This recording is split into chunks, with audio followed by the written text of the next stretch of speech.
The Delphi method, /Delphi/Delphi, is a structured communication technique or method, originally developed as a systematic, interactive forecasting method which relies on a panel of experts. The experts answer questionnaires in 2 or more rounds. After each round, a facilitator or change agent provides an anonymized summary of the experts' forecasts from the previous round as well as the reasons they provided for their judgments. Thus, experts are encouraged to revise their earlier answers in light of the replies of other members of their panel. It is believed that during this process the range of the answers will decrease and the group will converge towards the correct answer. Finally, the process is stopped after a predefined stop criterion, e.g. number of rounds, achievement of consensus, stability of results, and the mean or median scores of the final rounds determine the results. Delphi is based on the principle that forecasts, or decisions, from a structured group of individuals are more accurate than those from unstructured groups. The technique can also be adapted for use in face-to-face meetings, and is then called mini-Delphi or estimate-talk-estimate, ETE. Delphi has been widely used for business forecasting and has certain advantages over another structured forecasting approach, prediction markets. History. The name Delphi derives from the Oracle of Delphi, although the authors of the method were unhappy with the oracular connotation of the name, smacking a little of the occult. The Delphi method is based on the assumption that group judgments are more valid than individual judgments. The Delphi method was developed at the beginning of the Cold War to forecast the impact of technology on warfare. In 1944, General Henry H. Arnold ordered the creation of the report for the U.S. Army Air Corps on the future technological capabilities that might be used by the military. Different approaches were tried, but the shortcomings of traditional forecasting methods, such as theoretical approach, quantitative models, or trend extrapolation, quickly became apparent in areas where precise scientific laws have not been established yet.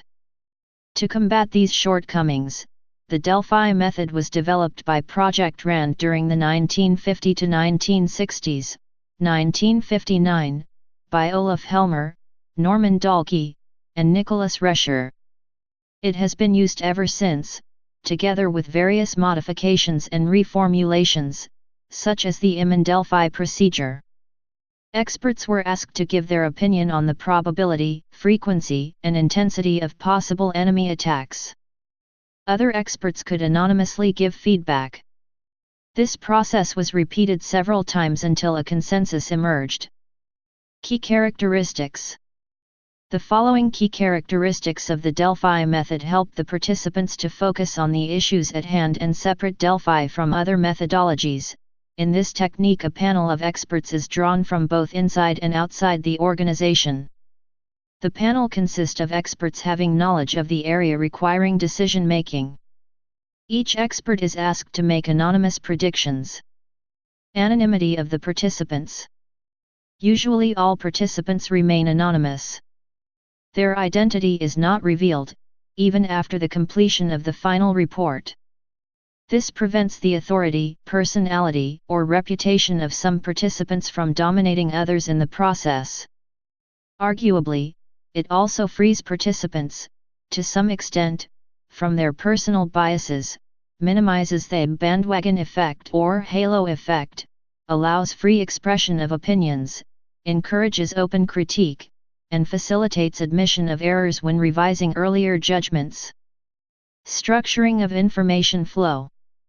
The initial contributions from the experts are collected in the form of answers to questionnaires and their comments to these answers.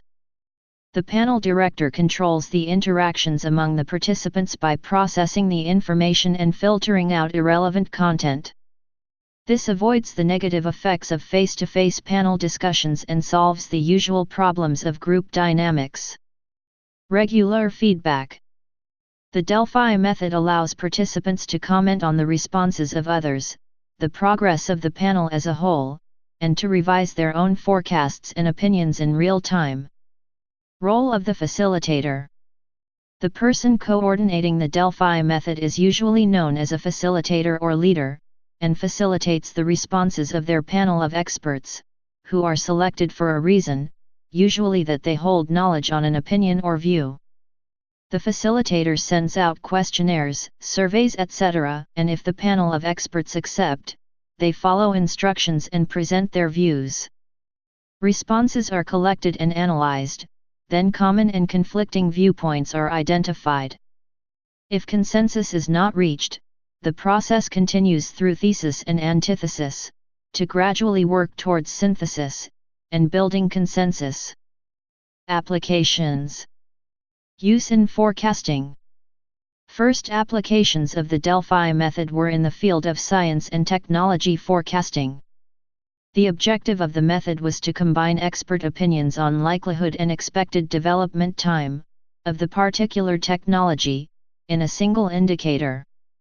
One of the first such reports, prepared in 1964 by Gordon and Helmer, assessed the direction of long-term trends in science and technology development, covering such topics as scientific breakthroughs, population control, automation, space progress, war prevention, and weapon systems. Other forecasts of technology were dealing with vehicle highway systems, industrial robots, intelligent internet, broadband connections, and technology in education. Later, the Delphi method was applied in other places, especially those related to public policy issues, such as economic trends, health, and education. It was also applied successfully and with high accuracy in business forecasting. For example, in one case reported by Basu and Schroeder, 1977, the Delphi method predicted the sales of a new product during the first 2 years with an accuracy of 3–4% compared with actual sales. Quantitative methods produced errors of 10–15%, and traditional unstructured forecast methods had errors of about 20%. This is only one example, the overall accuracy of the technique is mixed. The Delphi method has also been used as a tool to implement multi-stakeholder approaches for participative policymaking in developing countries. The governments of Latin America and the Caribbean have successfully used the Delphi method as an open-ended public-private sector approach to identify the most urgent challenges for their regional ICT for development (ELAC) action plans. As a result, governments have widely acknowledged the value of collective intelligence from civil society, academic and private sector participants of the Delphi, especially in a field of rapid change, such as technology policies. Use in patent participation identification. In the early 1980s, Jackie Orman of Jackie Orman Associates, Inc. designed a modified Delphi method for identifying the roles of various contributors to the creation of a patent-eligible product. Epsilon Corporation, Chemical Vapor Deposition Reactor. The results were then used by patent attorneys to determine bonus distribution percentage to the general satisfaction of all team members. Use in policymaking. From the 1970s, the use of the Delphi technique in public policymaking introduces a number of methodological innovations. In particular, the need to examine several types of items, not only forecasting items but, typically, issue items, goal items, and option items, leads to introducing different evaluation scales which are not used in the standard Delphi. These often include desirability, feasibility, technical and political, and probability, which the analysts can use to outline different scenarios: the desired scenario, from desirability, the potential scenario, from feasibility, and the expected scenario, from probability.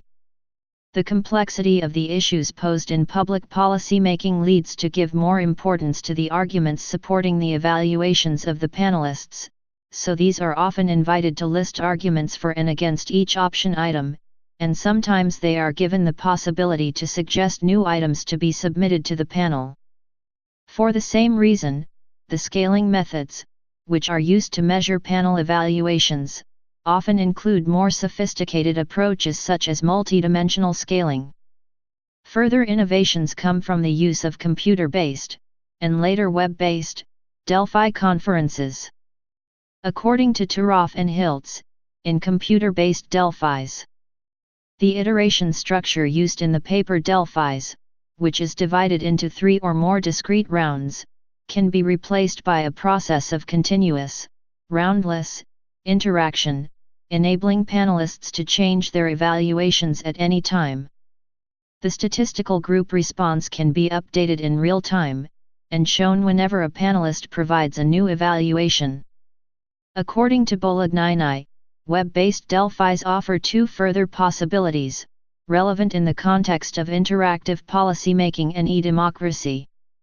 These are the involvement of a large number of participants, the use of 2 or more panels representing different groups, such as policymakers, experts, citizens, which the administrator can give tasks reflecting their diverse roles and expertise, and make them to interact within ad hoc communication structures. For example, the policy community members, policymakers and experts, may interact as part of the main conference panel, while they receive inputs from a virtual community, citizens, associations etc., involved in a side conference. These web-based variable communication structures, which he calls HyperDelphi, HD, are designed to make Delphi conferences more fluid and adapted to the hypertextual and interactive nature of digital communication. One successful example of a partially web-based policy Delphi is the 5-round Delphi exercise, with 1,454 contributions, for the creation of the ELAC action plans in Latin America.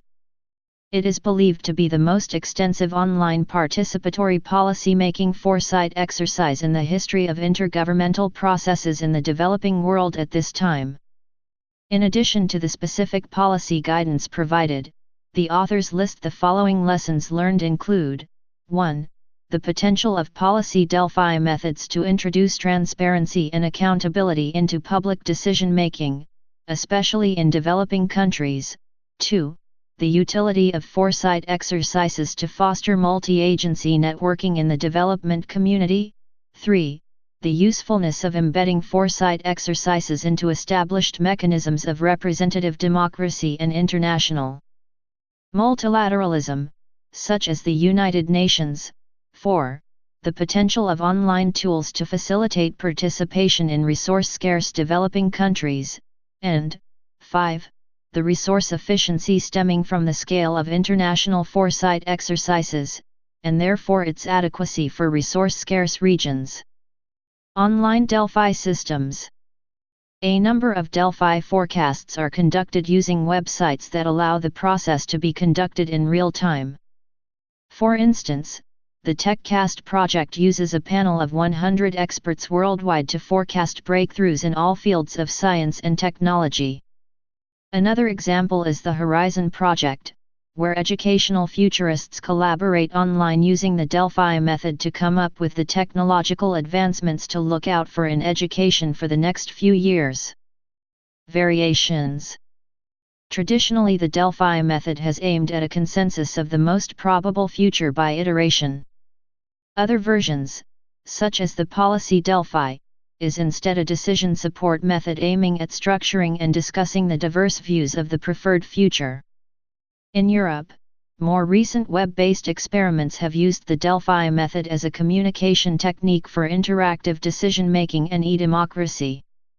The argument Delphi was developed by Osmo Cusi, focuses on ongoing discussion and finding relevant arguments rather than focusing on the output. The disaggregative policy Delphi, developed by Petri Tapio, uses cluster analysis as a systematic tool to construct various scenarios of the future in the latest Delphi round. The respondents' view on the probable and the preferable future are dealt with as separate cases. The computerization of argument Delphi is relatively difficult because of several problems like argument resolution, argument aggregation, and argument evaluation. The computerization of argument Delphi was developed by Sidi Evren Seker, proposes solutions to such problems. Accuracy. Overall, the track record of the Delphi method is mixed. There have been many cases when the method produced poor results. Still, some authors attribute this to poor application of the method and not to the weaknesses of the method itself. It must also be realized that in areas such as science and technology forecasting, the degree of uncertainty is so great that exact and always correct predictions are impossible, so a high degree of error is to be expected. Another particular weakness of the Delphi method is that future developments are not always predicted correctly by consensus of experts. The issue of ignorance is important. If panelists are misinformed about a topic, the use of Delphi may only add confidence to their ignorance. One of the initial problems of the method was its inability to make complex forecasts with multiple factors. Potential future outcomes were usually considered as if they had no effect on each other. Later on, several extensions to the Delphi method were developed to address this problem, such as cross-impact analysis, that takes into consideration the possibility that the occurrence of one event may change probabilities of other events covered in the survey. Still, the Delphi method can be used most successfully in forecasting single scalar indicators. Despite these shortcomings, today the Delphi method is a widely accepted forecasting tool and has been used successfully for thousands of studies in areas varying from technology forecasting to drug abuse. Delphi versus prediction markets. Delphi has characteristics similar to prediction markets, as both are structured approaches that aggregate diverse opinions from groups. Yet, there are differences that may be decisive for their relative applicability for different problems. Some advantages of prediction markets derive from the possibility to provide incentives for participation. They can motivate people to participate over a long period of time and to reveal their true beliefs. They aggregate information automatically and instantly incorporate new information in the forecast. Participants do not have to be selected and recruited manually by a facilitator. They themselves decide whether to participate if they think their private information is not yet incorporated in the forecast. Delphi seems to have these advantages over prediction markets.